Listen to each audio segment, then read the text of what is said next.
মাননীয় সুমন্দু অধিকারী দাদা মহাশয়, আপনাকে আমি কিছু দাবি রাখবো আমাদের বেলেগাছি গ্রামের মানুষের উন্নয়নের স্বার্থে। যেটা বিগত 15 বছর 20 বছর সেই সমস্যা সমাধান হচ্ছে না। যেটা পানীয় জলের খুবই সমস্যা।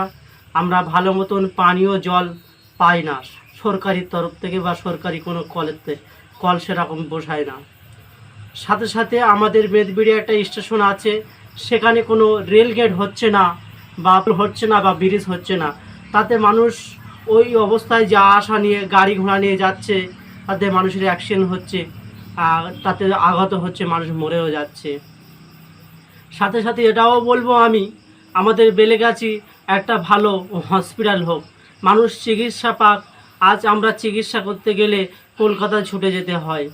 আজ আমি দাবি করব বেলেগাছি মানুষের উন্নয়নের স্বার্থে, স্বাস্থ্য স্বার্থে, যে বেলেগাছি একটা হসপিটাল হোক। আমাদের বেলেগাছি আরও একটা দাবি করব, এখানে বেলেগাছি গ্রামে অনেকটা জোরে ক্লাব হোক, আমাদের ঘরের ছেলেমেয়েরা ভালো টুর্নামেন্ট খেলতে পারে, তাতে ভালো কিছু একটা উন্নয়ন দেখা যাবে।